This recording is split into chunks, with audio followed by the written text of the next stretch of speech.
We'll go ahead and get started with the work session for the Raymore City Council for Monday, April the 16th. We have several items on our agenda tonight, the first of which is Tobacco 21 Initiative. And what I have done tonight is I've asked Dr. McCandless to be with us tonight. She and I met down at a legislative meeting down at Jefferson City, had an opportunity to talk about the project and how much of the area. If you hadn't had a chance to open any of the materials yet, there is a map in there in the materials that shows some of the areas that have already adopted this initiative.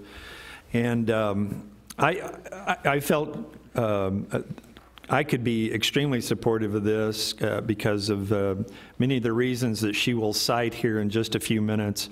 And so I asked her to come tonight and talk to our community, talk to you all tonight to discuss the potential of Raymore adopting the Tobacco 21 Initiative. And so, Dr. McCandless? Okay. Please turn your microphone on. Thank you. All right. I didn't get a really nice introduction. I'm kind of jealous. My name is Sarah Check. I'm the health educator with the Cass County Health Department. Please excuse my gravelly voice. I'm getting over a cold right now. When Dr. McCandless reached out to me and voiced that there was, hey, thank you, voiced that there was, there had been some questions about Tobacco 21 and some interest out of Raymore, I was glad to come and speak with her. In public health, we have the 3-4-50 concept, which is 3 behaviors cause 4 chronic diseases that attribute to 50% of the deaths in the United States. Those 3 behaviors are smoking, inadequate exercise, and poor diet. The 4 diseases that they cause are heart disease, respiratory disease, cancer, and diabetes.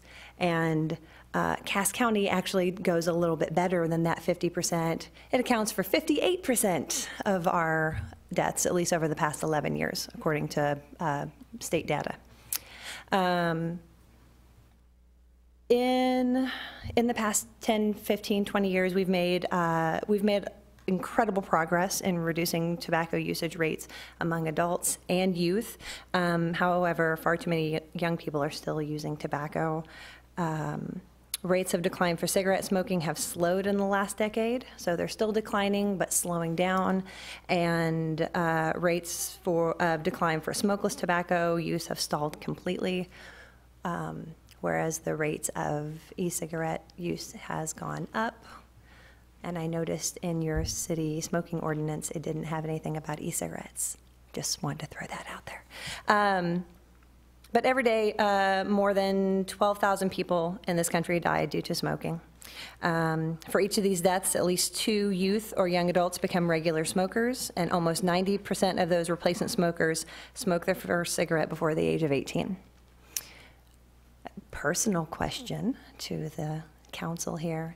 Is anyone here a smoker or a former smoker? Former? And how hard was it to quit smoking?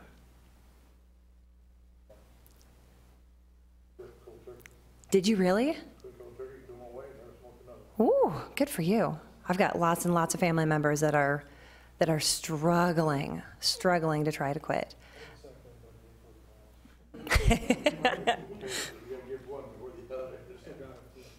But yeah, nearly 9 out of 10 smokers started by the age of 18. And when youth see smoking in their social circles, they are more likely to become smokers. And this is why initiatives such as Tobacco 21 are really, really critical. Furthermore, the public opinion around raising the minimum purchase age of tobacco products is favorable.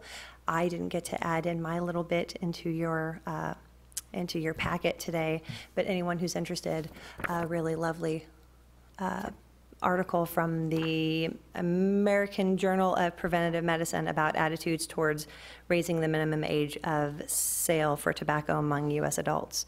I won't spoil this for you because Dr. McCandless will talk a lot about that later. But yeah, the Cass County Health Department fully supports Tobacco 21 and would be excited to work with Dr. McCandless and her team and the City of Raymore to implement an ordinance if that were something that the city would be interested in. So with that, I'll turn it over to Dr. McCandless. Good evening. Thank you for having me. I'm going to start by just telling you a little bit about my background and the organization I'm with and why Tobacco 21 is one of the things that we chose as a part of our policy agenda. So my name's Bridget. I am an internist by training, so I am an adult medicine doctor, so I take care of everything from the flu to people on the ventilator in the ICU. And of course, the majority of the work that internists do are with people who have chronic illness. And I would have to say that tobacco is the #1 contributor to chronic illnesses that is preventable.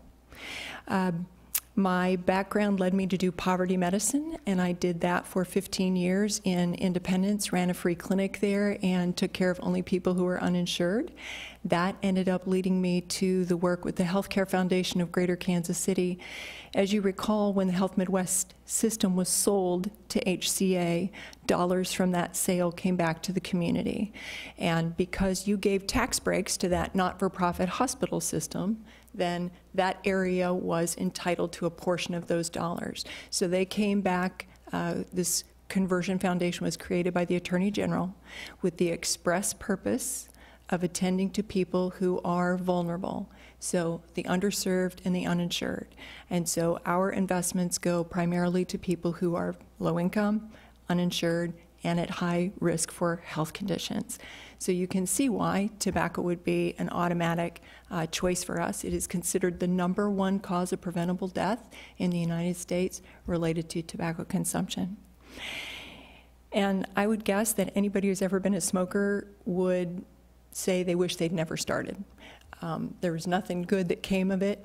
Some people are lucky enough to be able to quit easily, and other people really struggle with that, both the front end and the back end weight gain that comes with that. But in my work, I've never had anybody who said that they particularly loved smoking. They loved how it made them feel because it made them relaxed. It was their break at work. It was some of those other things. But the actual cigarette smoke itself, nobody looked forward to that part of it. So Tobacco 21 is a way to address the front end problem. We know quitting's really hard, and for some people who are committed smokers, that may not be an option for them. But there's nobody who doesn't argue that if we can work on the front end for young people before they get to be committed smokers, that that's good for everyone. I'm going to just start with a few slides here. Let's see if I'm smart enough to work this. Oh, good. So Tobacco 21 was actually envisioned in Needham, Massachusetts, and we'll talk about that in a few minutes, but this concept is over 20 years old now, and it is to change the sale and purchase of tobacco products, including alternative nicotine delivery devices and that paraphernalia. And it's to change that age from 18 to 21. And you'll see often the logo shows a number 18 crossed out and the number 21 inserted, because in most ordinances you can make that small change, and that is all that's required from the municipalities. So, as everyone in the room knows, that cigarettes are the only consumer product that when you use it, according to package directions, kills up to 1/3 of its regular users. And that's leading to 500,000 deaths each year. That doesn't count the disability and the incredible cost to businesses, which I'm going to talk about in just a minute.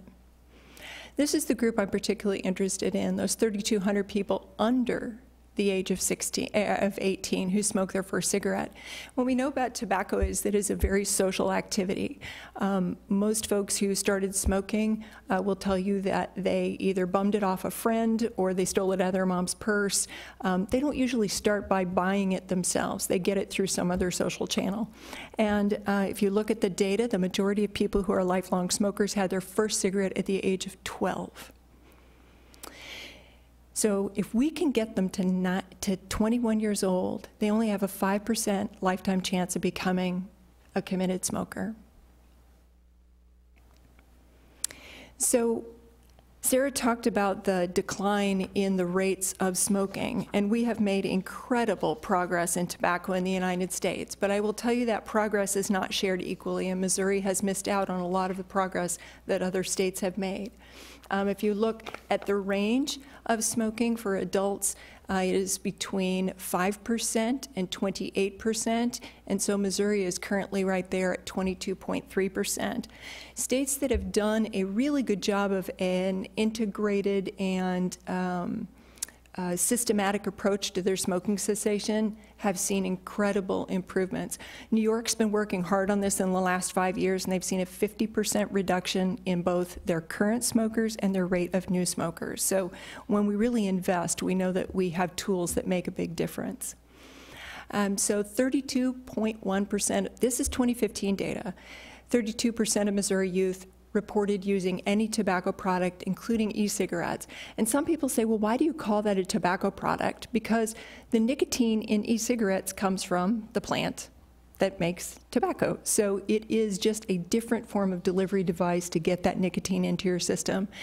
Those 2015 numbers dramatically underestimate the number of youth who have tried e-cigarettes. We think it's closer to 50% now, and there is no question in my mind that the people who produce e-cigarettes are certainly targeting youth.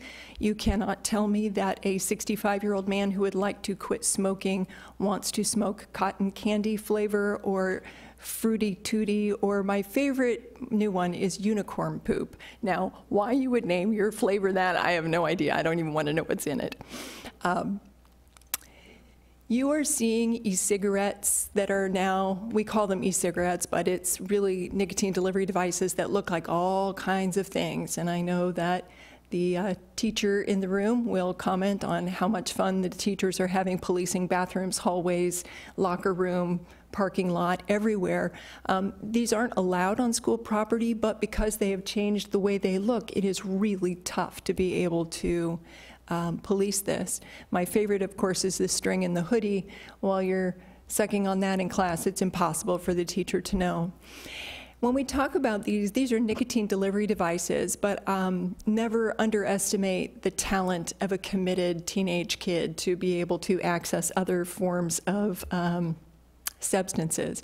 So what we're seeing is that K2 is being delivered this way, liquid marijuana, other sorts of substances are coming through these delivery devices. So I think as you consider your ordinance, other municipalities have not only regulated the devices as well as the nicotine solution that goes into those and raised the age of sale and purchase. Now, can a kid buy this on the internet? Sure. Not that many 12-year-olds have their own credit card device, so I think that the work that they have to do to be able to purchase that is enough that you'll be able to stop some of it. I will never pretend that this intervention will stop every kid from smoking. All I want to do is put a number of speed bumps in their way so they slow down and let their brains mature to the point where they get to make the choices for lifelong activities. And I'm sorry, you had a question? Just to go with what you were saying there, with the age being 18, we have quite a few legal consumers in the high school, and that makes it easier for them to try different things.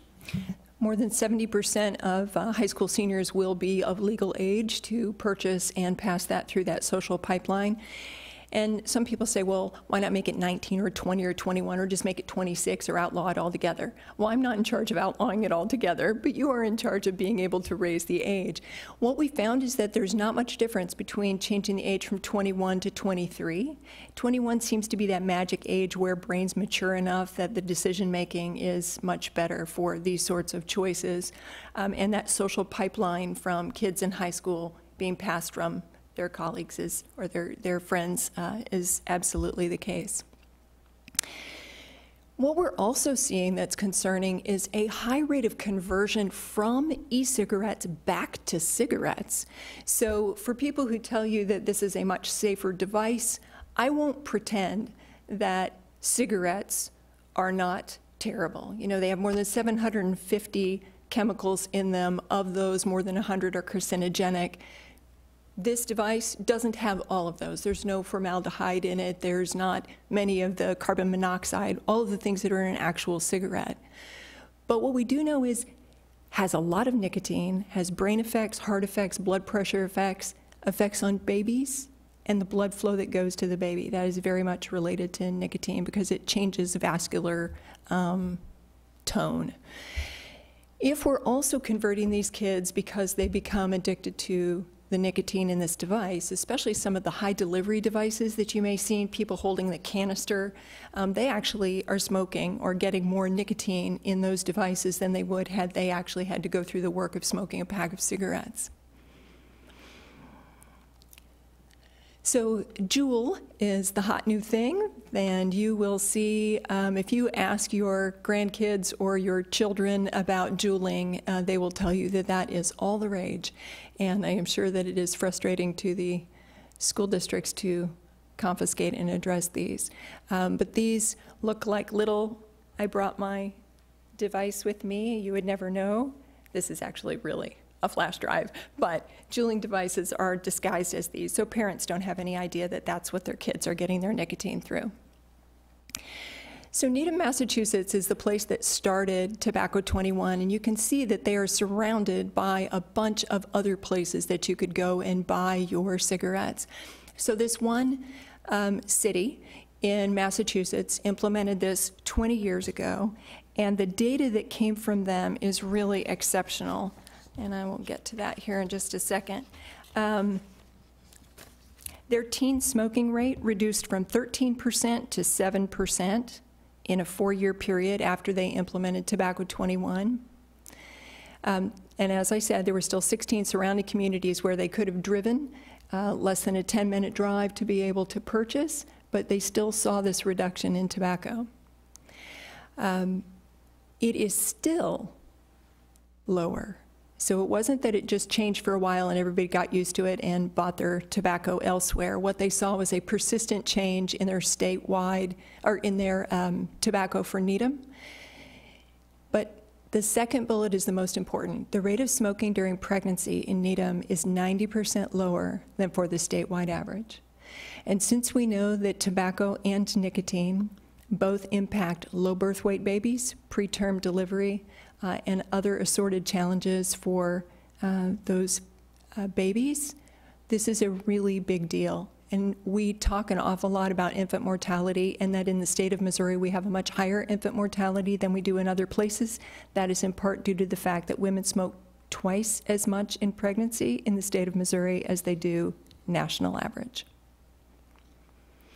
So this is the work that we've been doing around Kansas City, and we have been to many city council meetings and been able to provide this presentation. We are now at 25 cities or municipalities or counties who have enacted this. Jackson County enacted it for their unincorporated areas. We're still hoping that Raytown, Blue Springs, and Grain Valley will join in. But we have not had any cities that have welcomed us to come give this presentation until tonight. So we are delighted that Cass County has invited us to come. Right now, 83% of the metro area of Kansas City is covered by a Tobacco 21 ordinance by population. It is St. Louis adopted it, Columbia adopted it, and so the state itself is moving along this way. It pulls very, very well in the state of Missouri for a statewide Tobacco 21 ordinance. What we know is that the more municipalities we get engaged early on, the easier it'll be to do the statewide work. So that is our long-term goal. Why does it matter to business? And in your packet, you saw that we provided a list of more than 100 businesses who had signed on for Tobacco 21, and that the Kansas City Chamber of Commerce has made this one of their important health initiatives. Each smoker in your government, each smoker in your school district, each smoker in your community as an employee costs their employer $5,816 excess dollars because of the smoking. Now you do get a small benefit, a small rebate. They do die sooner, so you don't pay as much in pension benefits, so there is a $296 rebate. But if you look at what you are costing, just purely healthcare costs, $2,000. But looking at increased absenteeism, both for them and their children, presenteeism when they're at work, and the number of dollars that you pay out while they are on smoke breaks.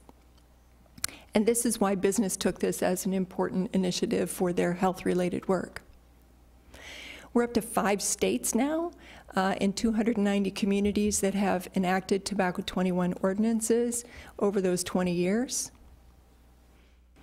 So I am happy to answer any questions. I always like to tell you who objects, because I think that anytime you consider an ordinance, you should consider who doesn't want it to be enacted. We have had some testimony from e-cigarette sellers, vape shops, who told us that about 40% of the people who purchase their products are under the age of 21, and they felt like they would have substantive impact on their business. We considered that actually testimony in favor, because it let you know how many young people were purchasing their products. The other is that a number of people say, you know, if I am old enough to fight for my country, I am old enough to buy a cigarette. However, you know, we have different ages for different things. You're not old enough to buy a beer. You're not old enough to rent a car.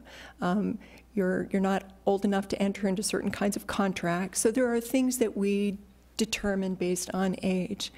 The other is that the state of Hawaii, when they went Tobacco 21, all of their military bases on the state of Hawaii went Tobacco 21 at the same time.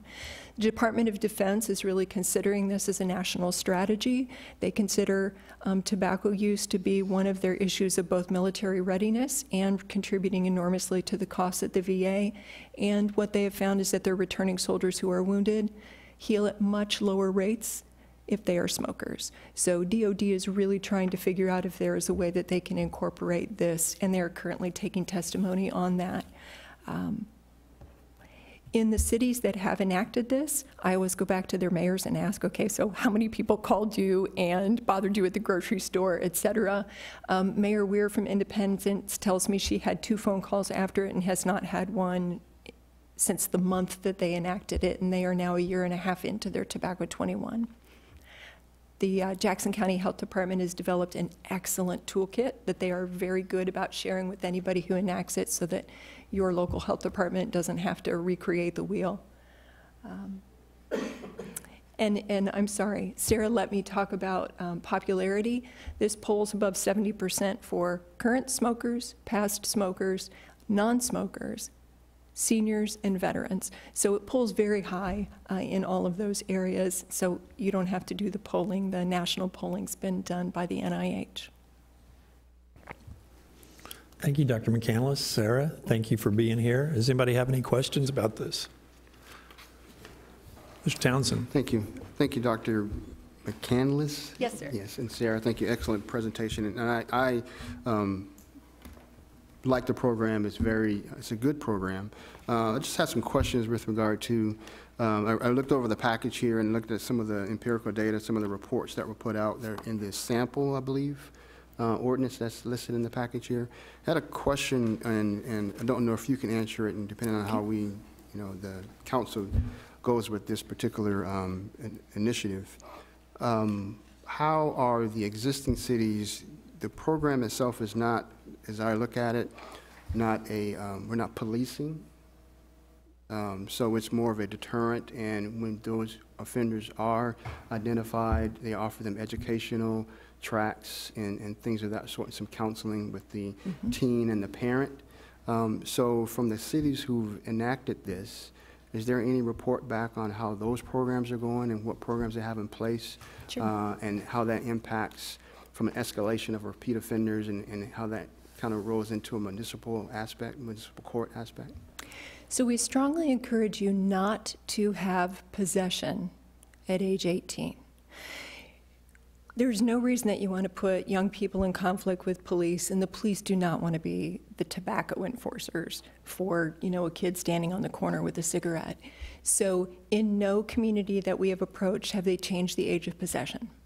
So it really has been an issue of who can buy and who can sell. The number of violations actually has gone down, partly because you re-educate people about the change in the ordinance, but also because you don't have to check for 2 different ages. You don't have to check for 1 age for tobacco and 1 age for alcohol. So it's actually much easier on the sellers to be able to be compliant with age check. The data that just came out of California found that the number of violations that they were having for tobacco sales went down by 50% when they put in Tobacco 21 ordinance, and they really attribute it entirely to the ease of being able to check IDs. What we have recommended, and most of the municipalities have done, is you just stick with your same enforcement. You don't add additional age checks. You do the same one that you would do if Raymore does any of those with their police department. For alcohol purchases, they try to buy cigarettes and beer at the same time, and you take care of both of those at the same time. Most of the municipalities don't actually have an enforcement arm. It is self-policing. The Quick Trips and the bigger, they pick it up immediately because they just end up using the same protocol that they've had in the other communities.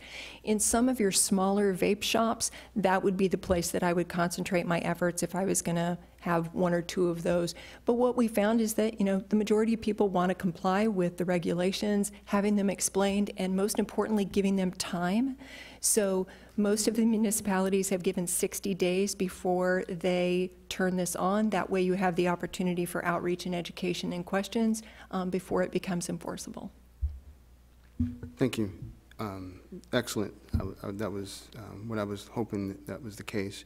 And also, I did also notice our ordinance doesn't speak to the e-cigarettes and the like, and as well as the state, or excuse me, the county doesn't have anything on that either. You know what? I think I sent you the one that has a defect in it that skipped 2 pages where the nicotine delivery device discussion was in there. Did I send you one that doesn't have that in it?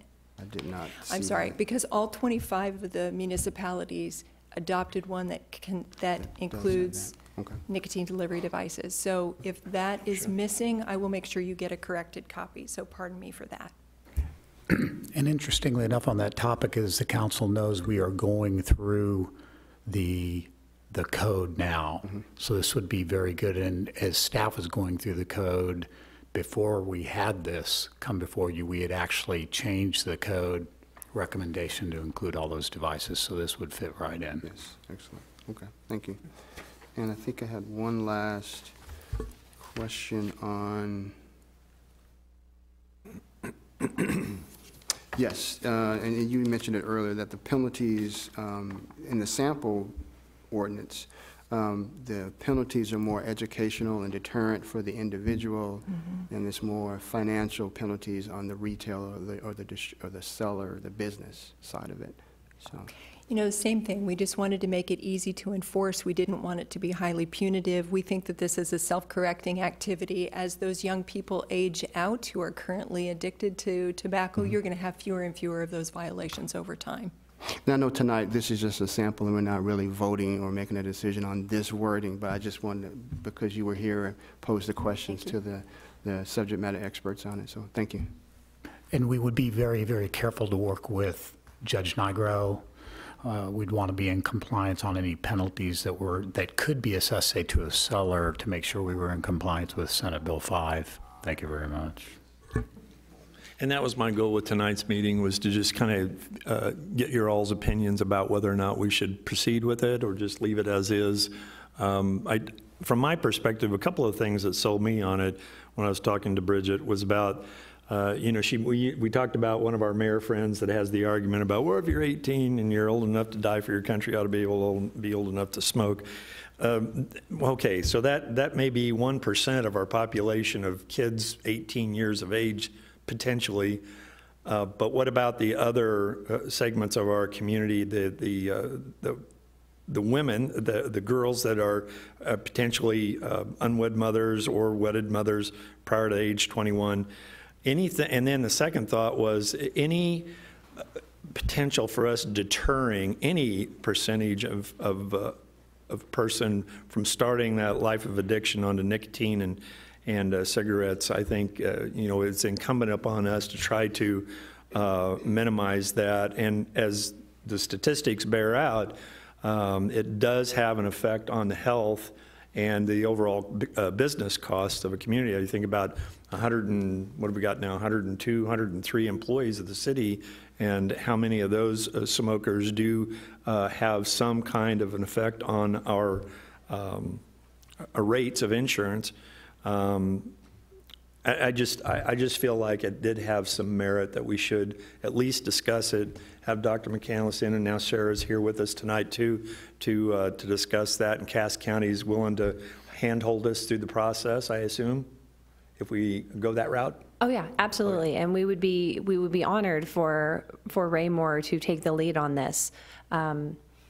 Politically, on a county-wide level, we'll have to do like Jackson County has had to do and just chip away city by city. Sure. Ordinance by ordinance. But yeah, the health department would be more than happy to help out with the implementation, to coordinate work with the Jackson County and the city of Kansas City, and their team that created the toolkit to bring it down to Cass County and start working here, because as Raymore goes, so does Belton. Mm-hmm. We all know this, so. Well, do we know this? Do we know this? Generally. Jay? Yeah, I'm curious. You've given us a lot of empirical data, as Councilmember Townsend said, a lot of the impact of this overall. And then you had specific statistics for Needham in Massachusetts. So is there an organization that would, if we were to pass something like this, that would track our rates prior to and at some point after 4 or 5 years, I think was the example you gave in the study? Yeah, that would probably fall on the health department. Yay for data collection.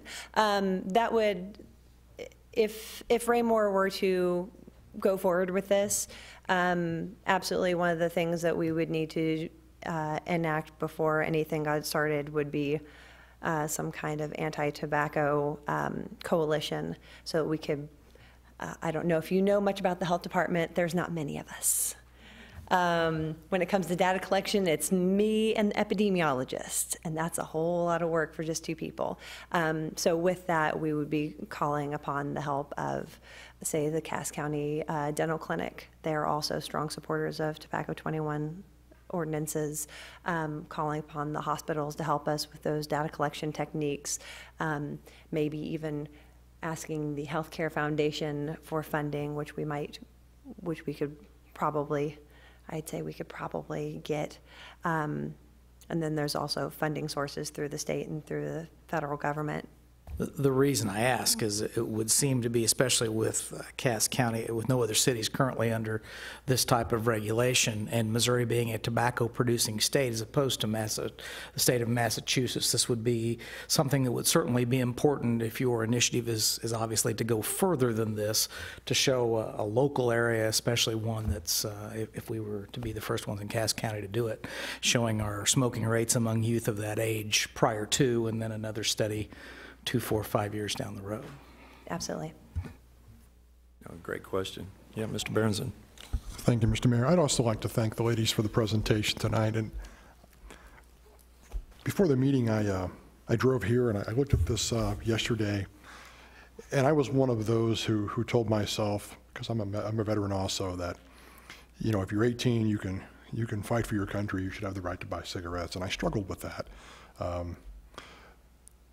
But after your presentation and thinking back, you know, the military has cut back a lot on cigarette smoke as much as they can. All the training bases, I think, now have alleviated it, and they've gone to great lengths to reduce a lot of smoking. And I want to thank you for your presentation, and I think you've probably changed my mind. So I would also support this going forward. And follow up with one quick question as well. Have you made contact with anybody else in Cass County besides us who has an interest in talking to you about this? We visited some with the folks in Belton to see if they might consider having us come and make a presentation, so that is under determination. And I gave a presentation at the Rotary recently just talking about Tobacco 21 and the impact on business. So trying to start some of that outreach here. All right. Again, thank you. Anyone else? Mr. Barber. Thank you. Yeah, you guys did a very good job. This is something, you know, I have to say, I didn't realize it was out until I got the packet and read it over, and obviously got on the internet and did some research myself and see that the initiative is strong and a lot of people are adopting it. And I'm certainly not against it, but I just had a curiosity. Obviously, we know tobacco cigarettes generate revenue, and that's why it's probably not illegal and probably never will be. But I was curious with the electronic cigarettes, are they on the same level playing field? Is there any kind of tax that's done on them, or I couldn't really get any information on that, so. What we have found is that about 2% of sales for cigarettes go to the age of 18 to 21. So municipalities say, is this going to impact our tax base for sales tax? Now, over time, I sure hope it does. I hope that in 15 years, you will gradually see fewer people smoking, and that will have some impact on the number of dollars that you receive from taxing cigarettes. But the immediate impact is really quite small. The problem with electronic nicotine delivery systems is that they are not currently regulated by the FDA. Now they are under consideration. And the other is that most of them are made in mom and pop shops. And so part of the danger with those is the nicotine, but it's also the stuff. No regulation at all of what's going in, the mixers, the scent, the flavoring. And so we have zero information on what the health effects of those are when exposed to lung. So the answer is we don't have a lot of information, and no, they aren't currently treated like tobacco products. And so when we talk about tobacco products, we're talking about snus, we're talking about chew, we're talking about cigarettes. Sure. Mr. Burke. Thank you, Mr. Mayor. Excellent presentation. I'm the in-school suspension teacher at the high school here at Ray Peck, and I'm sure they don't want me to talk too much about this, but too bad. Since I've spent this year, when kids do get caught, they spend 3 days with me. That's the standard in the handbook. But to go from a different point of view, the 9th grade principal is a former chemistry teacher, and I'm a former science teacher. And so we've been researching the solvents for the last 4 years, and it looks like they're getting away from formaldehyde and the glycol, which was super alarming if it had no nicotine in it whatsoever. But there's a lot of impression from the students that they think that there's nothing wrong with it. And one of the things that's kind of a strange side note is kids are becoming tardy to class and ended up in my room, not from getting caught, but they get into patterns of going to the restroom and then not making it to class, and it's because if we look at it and look at the data, it's about every 2 hours. And it seems like, okay, is this when we're going to take our vape breaks? And then that is taking them out of class. So, I mean, there are other benefits to this that wouldn't seem natural, but it would benefit kids in other ways as well. I very much support it. That's interesting. Yeah. Thank you. Anyone else? Did you have anything to finalize on that? Assuming consensus from the council, staff will move forward with working with Cass County on presenting you with an ordinance for this? Sure. And you can come back to a work session with us with the ordinance. With the sample ordinance. Prior. Yeah. Okay. Thank you very much. Thank you, ladies. We really do appreciate you being here. And I left you a little extra goodie, the community dialogue report, the 6 counties that the foundation funds in. We went and did a listening session, and on page 16 is the information from Cass County. We had a great turnout and a robust discussion about health and well-being in Cass County, and these are the things that were brought up by your fellow citizens. And I will put in a shameless plug for public health, and Sarah, cover your ears, this is not a paid advertisement. Cass County does not have a very stable funding mechanism for your public health department, and that is something that at some point I think to be a first-class county you need to think about addressing. And I'm sure that Sarah and her team can give you more information about that, but guys have 100,000 folks here, and if you have a serious outbreak, your infrastructure is probably not built well enough to be able to address that terribly well, so something to consider. You can pay me later. Okay. All right, thank you. If you have copies of that article you were talking about, did you bring extra copies? I'd love to see that. Thank you. That'd be perfect, yeah. You just want to pass them down? That'll work. And our next item is the Administrative Policy Manual. I'll turn it over to Mr. Fearborn. Thank you, Your Honor. I'll turn it over to Chief Zimmerman and Ms. Auger as soon as they get seated.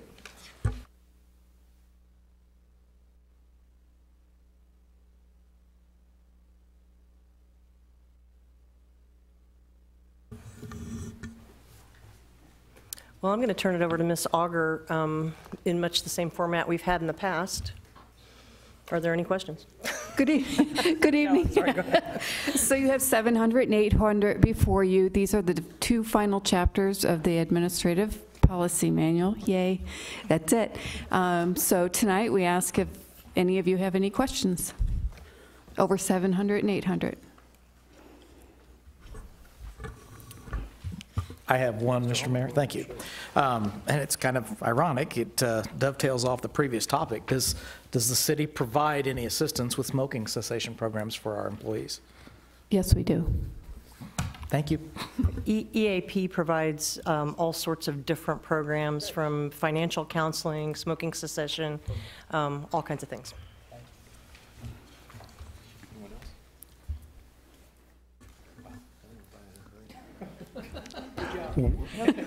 We will be bringing this final section to you next Monday, which means that in 2 weeks we will have completed the Administrative Policy Manual per the city code. I will be promulgating that, I believe is the word that's used in the code, out to the employees. We're in this kind of a crazy situation right now where we've actually passed one half of the Administrative Policy Manual, so it's going to be my intention this week to let the employees know. I don't think that there would be, but if there were conflicting sections because of old and new, that they are not allowed to bring me the administrative policy problem, and I'll just be hiding somewhere for the next 2 weeks. Actually, the old policy would apply rather than the new.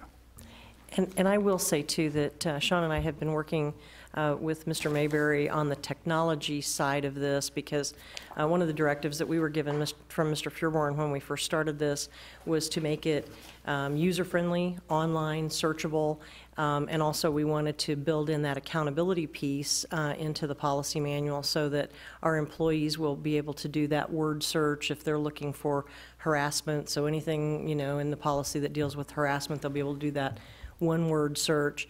And then also, when they log in and they read that policy, there'll be a unique login so that we will know when that employee has reviewed that policy, so that we'll be able to tell who's reviewed and who hasn't. And Sean will be able to send out those reminders when a policy has not been reviewed by an employee. So it's going to be much better than the cumbersome notebook that people are given when they first start working here.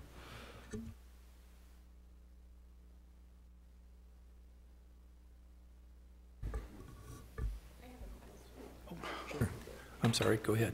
That's all right. Thanks. I do have one question on the last section that talks about call-out duty.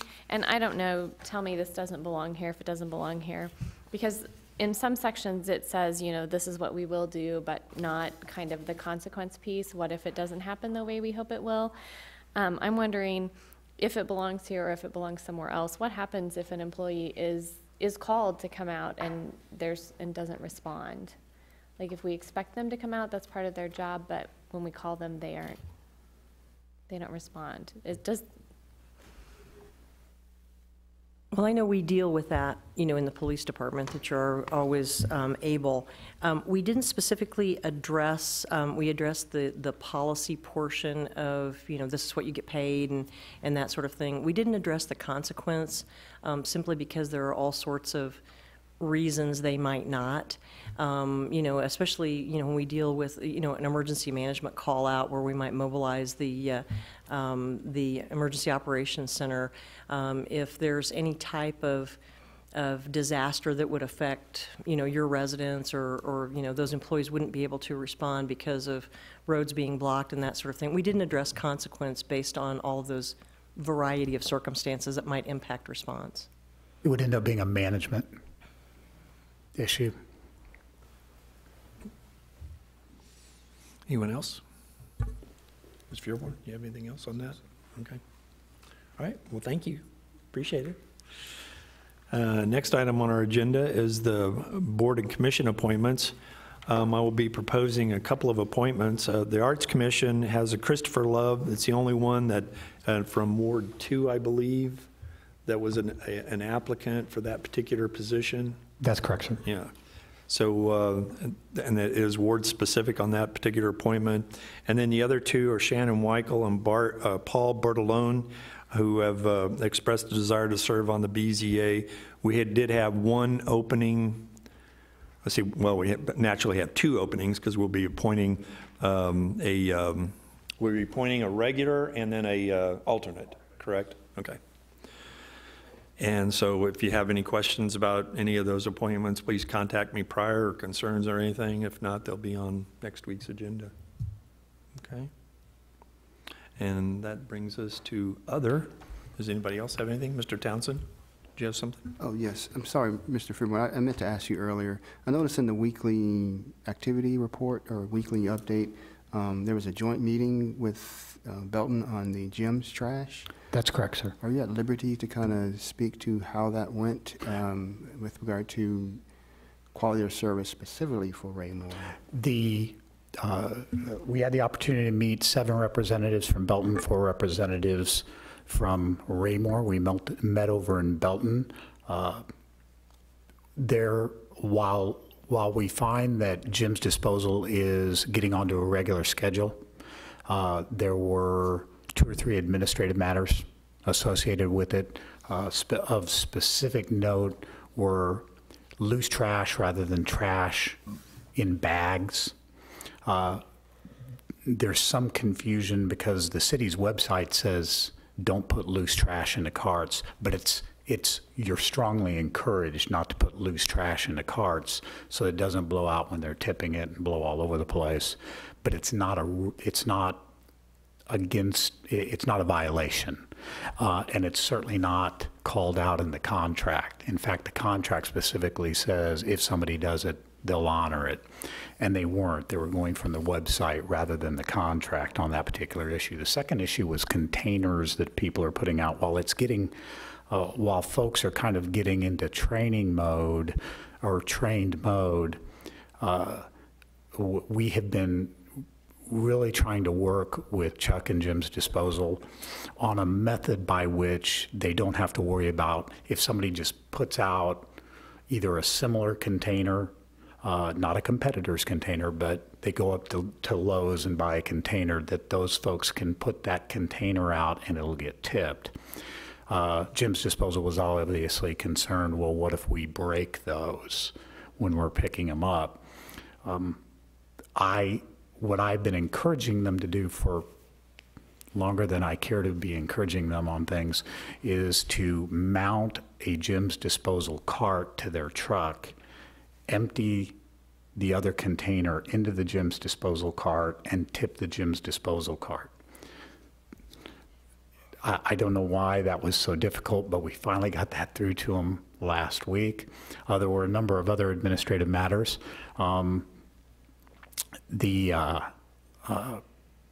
Including a considerable discussion on what was coming up last Friday and the following Friday with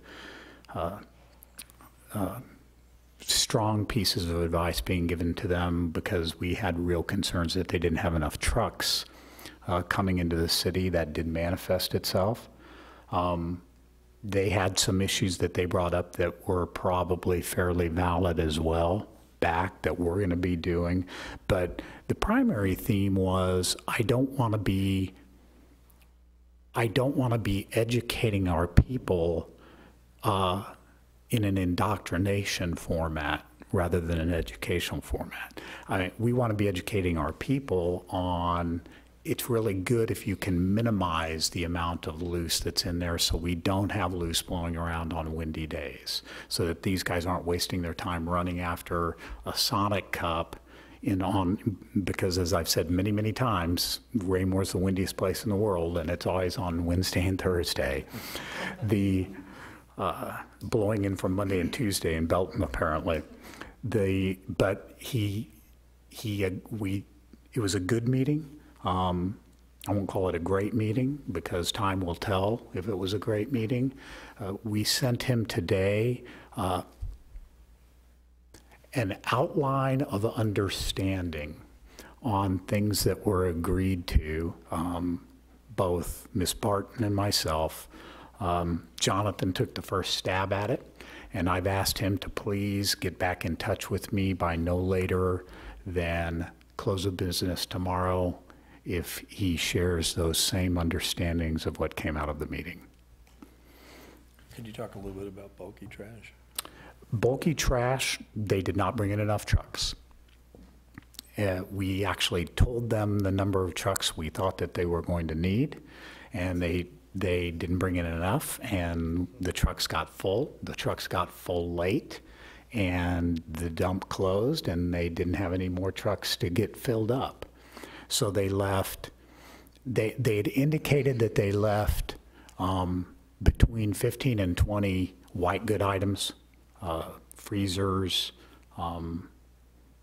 refrigerators, washers, dryers. It was more than that. You all saw when I wrote, I had driven the city that evening, went back out on Saturday morning because in addition to those white goods, there were a number of locations where there were other items. And you could tell just intuitively, having done this for 8 to 9 years now, you could tell why they were missed. They were hidden by a mailbox. They were flat goods like bed railings. So they looked up a street, they didn't see anything bulky, but those things were laying in the driveway. So they went past the street because obviously not every single house has something with this. The biggest thing they didn't do, and I know why they didn't do it, I don't forgive them 1 inch for not doing it, but we have got them to where on a normal trash day, if trash isn't out, they call it in. They call that address in. So we know if we have to counter they put it out after we drove by, which we hear a lot of, too much of.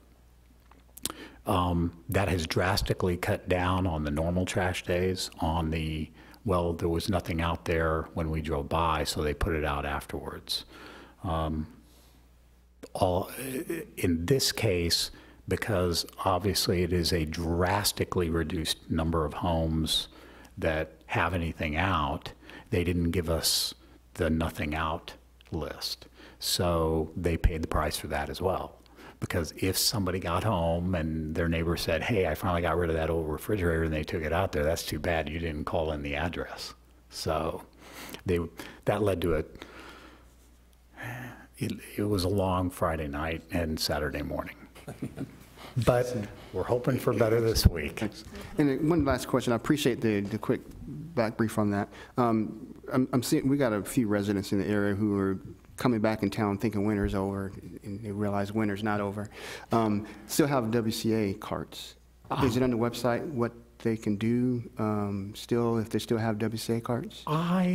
I think we took that down, but if they're getting in touch with you, they're always welcome to write to Mr. Icky, and we'll get those taken care of. Okay. We can absolutely get those taken care of. Thank you. You have a couple of other items, I think. I do, sir. Any other question about trash? Go ahead. Thank you. As I discussed in an email to you all last Friday, Mr. Icky and myself will be going to the Gettysburg Institute tomorrow morning. We fly out. Chief will be the acting city manager. And in addition to that professional development training for both myself and Mr. Icky, which does fulfill one of the two that I have to do according to my contract with the council. And this is going to be a great one. I'm really looking forward to it. We're going to have for the management team and everyone down to first level supervisors, we're having just what I think is going to be an outstanding 2-day training next Wednesday and Thursday. And Chief's going to talk just very briefly with you all about that. Chief? You want me to talk about the sweeping changes I'm going to make while you're gone? As Mr. Fearborn mentioned, next Wednesday and Thursday, the 24th, 25th, and 26th, we're bringing in the Arbinger Institute. Most of you are probably familiar with Kay White. She's the psychologist that we use for pre-employment and during critical incident debriefing, and two other trainers from the Arbinger Institute. And this training is developing and implementing an outward mindset. So the Arbinger Institute's been around since the late 70s, and basically, the focus of this training deals with, individuals in organizations or unsuccessful organizations who are only focused on, my department, how something impacts me, to a more collaborative way of working together. So this outward mindset focuses on working together for, solving the problems for the greater good of both the community, the organization as a whole. So we're really excited about it. I know it's changed significantly. I actually went through this training with the KCPD several years ago. I was a major at the time I went through that training, and as Kay has indicated to Sean and I, it has changed significantly since I went through it a number of years ago. They put the entire command staff, through the training back then, and as Mr. Fearborn indicated, we are going all the way down to the first line supervisors with this, because we want to make sure that it's not just the management team, but it's all those, second and third in command in all of those different departments throughout the city. So I just brought this in as kind of a, just to show you what the information, the training materials look like. And there's two books. I've read both of these, and, both outstanding materials that will sort of prepare us for the training. And then there's ongoing support for this as well, after we go through the 2 days. I do want to say just really quickly that if any of you all are looking for us on Wednesday or Thursday, we need to stay as engaged in the training as possible. So we'll be sort of out of pocket between 8:30 and 4:30, but certainly can get back and answer any questions that you all have after 4:30. And does anybody have any questions about this? We're really excited about it. And I think it's going to be great for the team. One of the reasons I'm excited about it is, and we've all been through it, I think I'm a Lion, ESTJ, and everybody can identify that this takes all of that, puts it over here, and really focuses on an in-depth review of our departments. You all know this, in any organization, it's pretty easy. And one of the dangers you can silo pretty quick. And so this is all about everybody working on the same page and moving in the same direction with, I want to help you, I want to be a part of your department, even though I'm this department. So we're looking forward to it. Great. That concludes staff report on that item, sir. Just want to remind the council, next week's meeting, like last week's meeting, regular meeting of the council is a little bit special in that there are two items that are only on once a year. First item is to pick a mayor pro tem. Second item is to make a determination on whether a council member will serve on P&Z, and the mayor announces whether or not he is formally, whether or not he is going to serve on P&Z. That concludes all staff reports, sir. Great. Any questions? If not, we're adjourned. Thank you.